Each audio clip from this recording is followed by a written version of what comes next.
Kernodle was raised in Idaho, but she spent time here in the valley since her dad moved to Avondale a few years ago.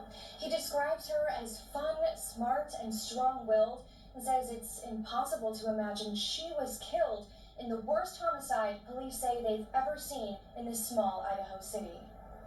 She didn't really worry about the drama stuff that much. Yeah. She wasn't into that. She just liked having fun. Wasn't worried about materialistic things. She was with her friends all the time. Avondale father Jeffrey Kernodle, who was too distraught to be on camera, remembering the life of his daughter Zana, one of the victims of the brutal stabbing at the University of Idaho, leaving 4 college roommates dead on Sunday. I heard from her even before we went out at midnight.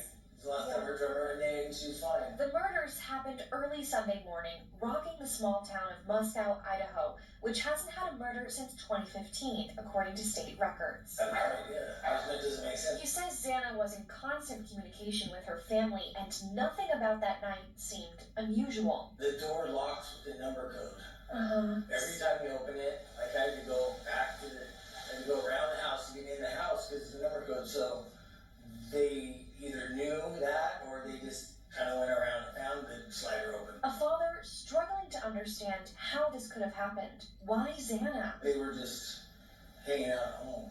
Yeah.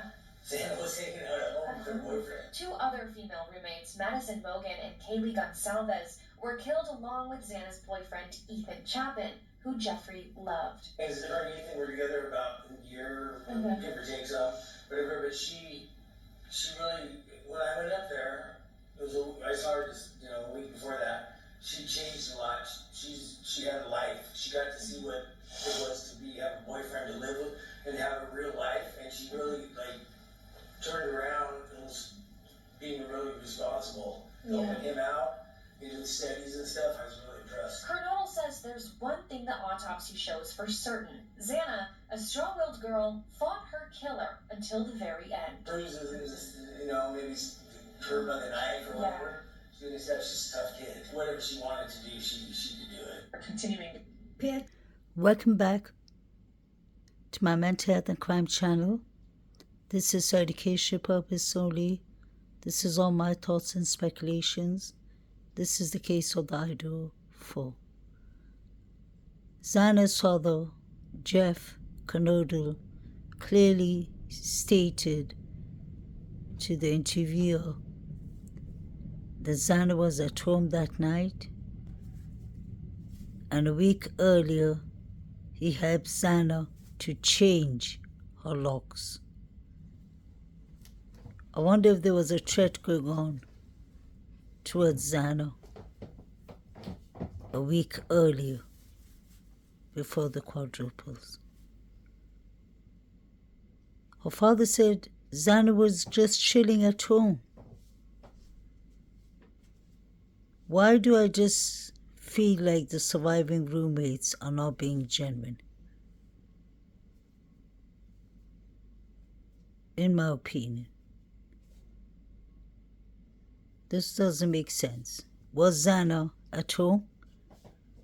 Or was Zana and Ethan at the frat party the whole time up to 10 past 2, and somebody could have unalived them after the fight at the Sigma Chi fraternity party? In my opinion, Zana's father spoke to her that night. He would know best, unless she was lying to him.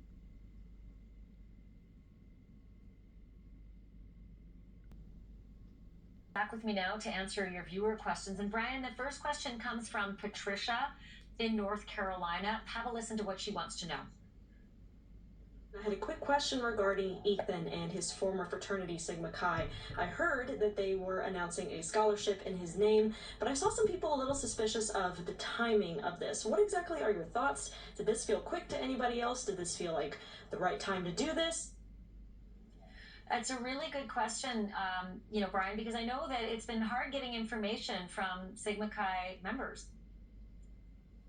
It has, really, from all the fraternities and sororities. We've talked to a couple sort of people, students, off the record, basically, not off the record, but they didn't want to go on camera because they said, they were told not to speak, that not to talk to the media. They sort of got some of these fraternity and sororities on lockdown. It's interesting, Sigma Chi, which is right over there, we showed you last night.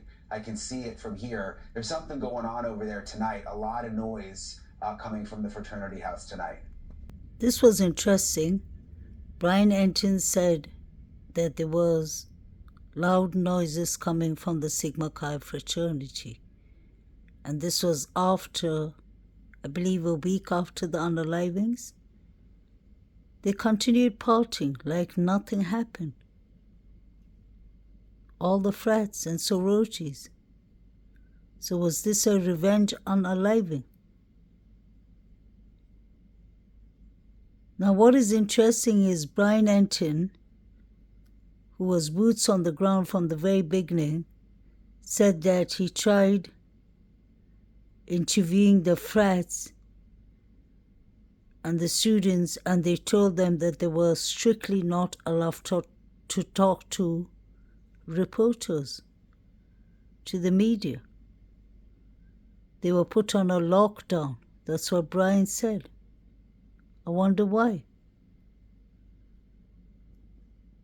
Were they trying to change the narratives from the very beginning?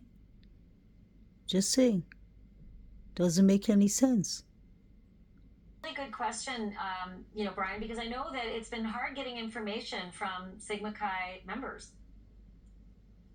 It has really from all the fraternities and sororities. We've talked to a couple sort of people, students, off the record, basically, not off the record, but they didn't want to go on camera because they said, they were told not to speak, that not to talk to the media. They sort of got some of these fraternity and sororities on lockdown. It's interesting, Sigma Chi, which is right over there, we showed you last night. I can see it from here. There's something going on over there tonight. A lot of noise coming from the fraternity house tonight. Question, Nicole on Twitter, I only got 10 seconds. Does the Sigma Chi house have cameras on the outside or even the inside to see who's coming and going? We didn't see any on the outside. I mean, they could have been up under the rafters or somewhere that we didn't spot them, but we went by a couple times and didn't see any outside. It's possible that they could have them inside. Yeah, well, I'll tell you what, I know of a lot of fraternity houses, sorority houses who got lots of cameras inside just to make sure that they have, for litigation purposes. Brian, stick around. The Sigma Chi president said that there was no cameras outside. The Sigma Chi fraternity made all the social media private from 2018 up to 2022 November, when the quadruples happened. Isn't that interesting?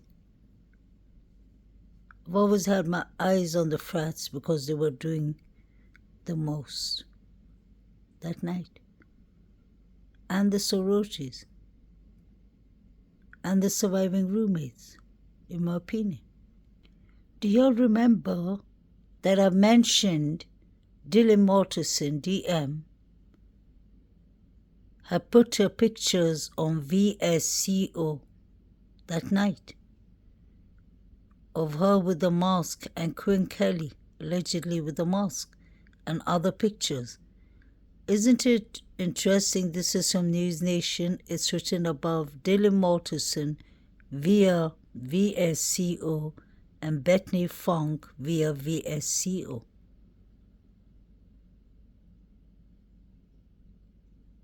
She was using VSCO to put her pictures on private. So far, we know that she was using Instagram, Snapchat, Yik Yak, which is a bullying app, Indeed app. She's pretending it was a casual Sunday morning and she's applying or fixing her CV references for work, an application. She's talking to her father. Her father is calling her back. Let's not forget, in Halloween, 13 days before the unalivings, DM did not look happy. When Maddie was sitting on her lap, pouring something into her mouth, looked like alcohol beverage, many people said that was hazing. We know that Maddie put her up on TikTok, and there was some serious bullying going on. She was gagged up in a room.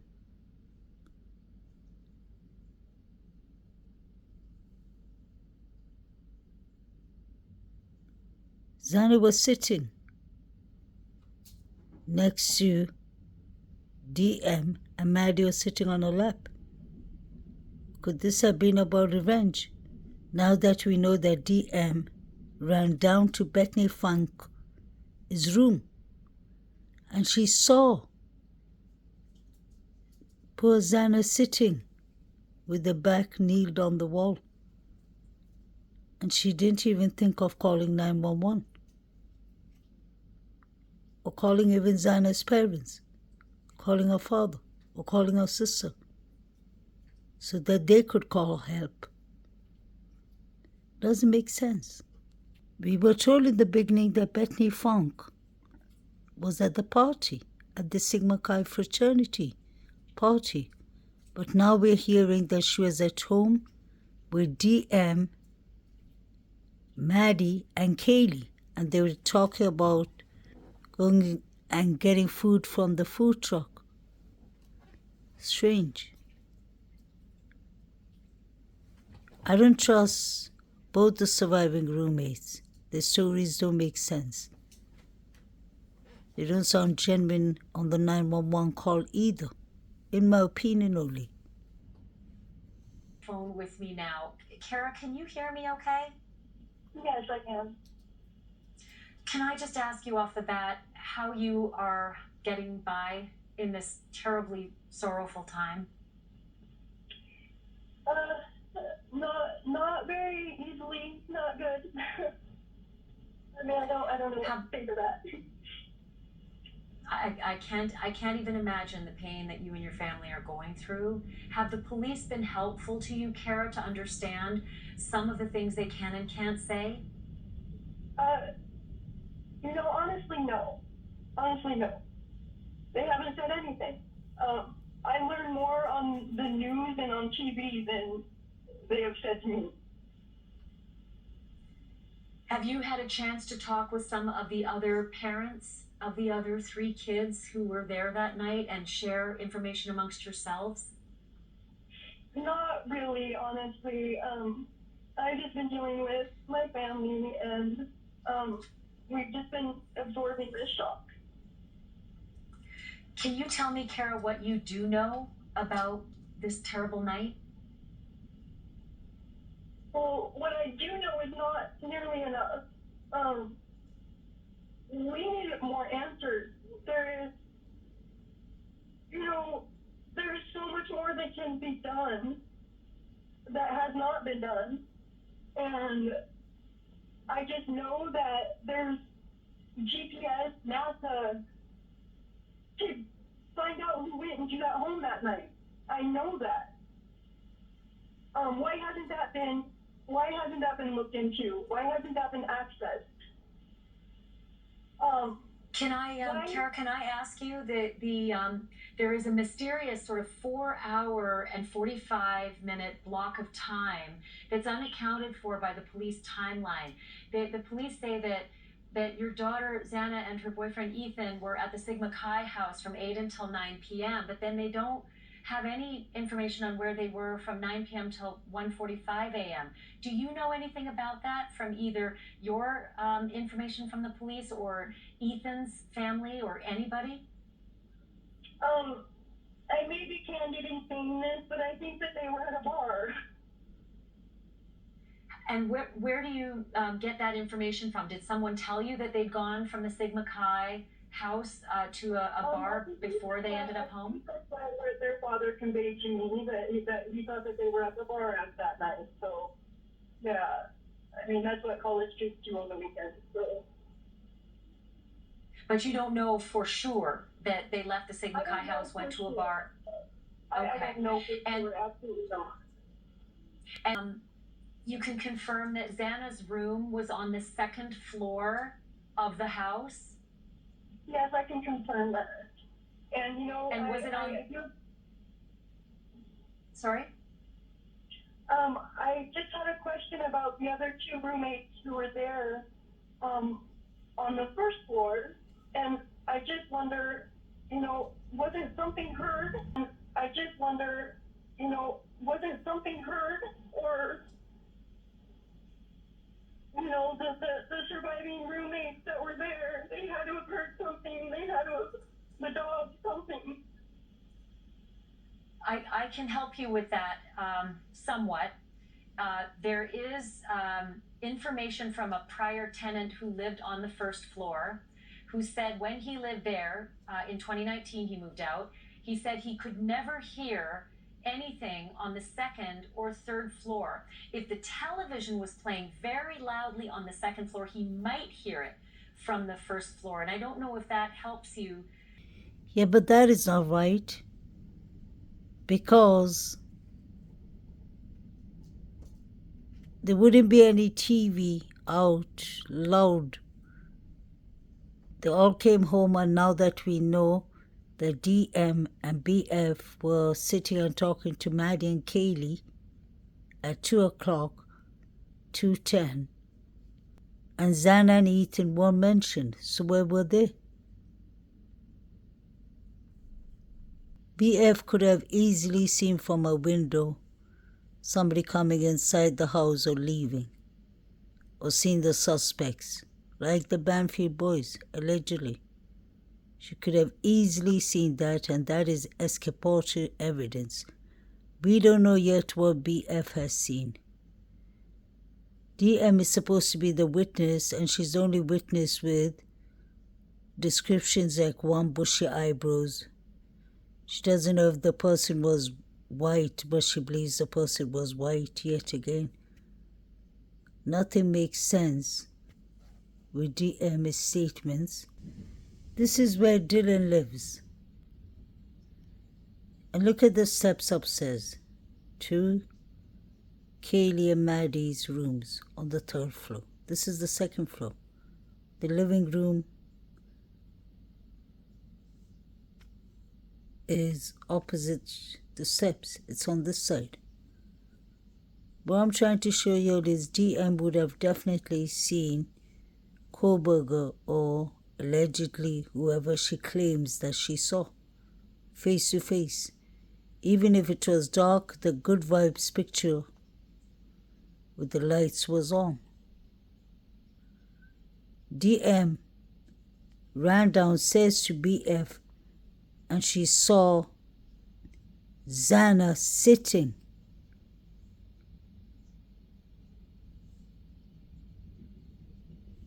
Unconscious, I believe, kneeling on the wall, or back towards the wall. No matter what, she saw Zana. And she didn't find it necessary to call 911. Not for 9 hours, 8 hours. Where was Murphy? How come Murphy was so quiet? Was Murphy taken out of the scene? Or did Murphy know the suspect or suspects? That's my question. I'm not buying what DM is selling.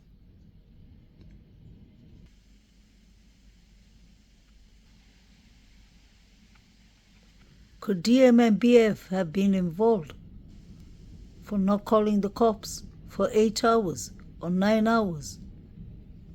Why was the front door left open? This doesn't make sense. Why didn't DM call for help? Why was she calling her father? Who's JM?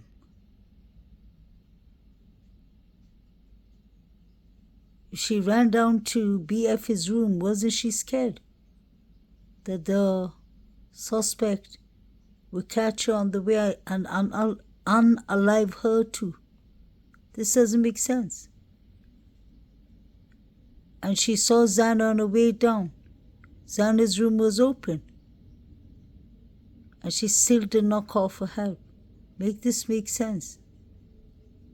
This is a federal crime, in my opinion. What exculpatory evidence does Bethany Funk has? Her Venmo shows that she is up to no good, or she was up to no good. She was dealing drugs. Is that how she could have got to know Brian Christopher Koberger? In my opinion. Just a question. And that is what we are all trying to figure out, what the police mean when they say they believe this was a targeted attack. They've gone back and forth about whether it was the kids inside the house or the house, and now they've really rested on the statement that they believe it's a targeted attack. They don't know if it's the kids or the home itself that was targeted. But do you have any thoughts at all about why that house might be targeted, or why any of the 5 roommates might be targeted? I do not think it was the house that was targeted. I believe wholeheartedly that it was those kids who were targeted. They weren't just acquaintances. These kids were like best friends. They media. They're vibrant, outgoing kids. You can hardly be on social media anymore without being some kind of weird stalker. So that wouldn't surprise me. I don't think that that's what it was, though. I will be honest with you. I think it's closer than that. I think it's deeper than that. I think I think they have information that they're not giving us, and it's real fishy. That's what I will say. When you say you think it goes deeper than that, what do you mean? I mean, I think it was somebody closer than a stalker, and I don't know who. I'm not gonna specify anything like that. I'm just going to say I think that if somebody, you know, and I think possibly they may have trusted. That's the only thing I can think of, because how could something like this happen so quickly, so quietly, so without any answer, unless it was somebody super close to them. You know what I mean? Do you think the person who did this had been in that house before? I think they knew them. I think they may have even been friends with them. I think it had to have been somebody close to them, to have been able to get away with it like this. Just without, you know, it just doesn't make sense. None of this makes any sense. It had to have been somebody they trusted that was, you know what I mean? I mean, somebody who knew the house well, somebody who knew them well.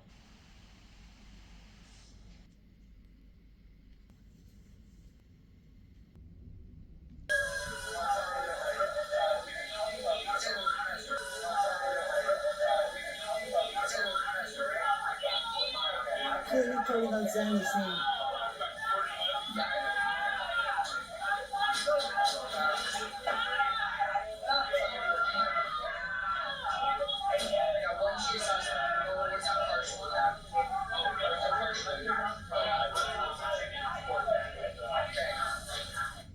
What is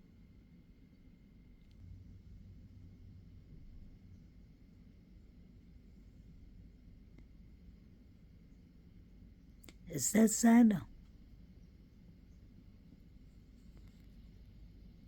Please like, share, and subscribe. Justice for the victims.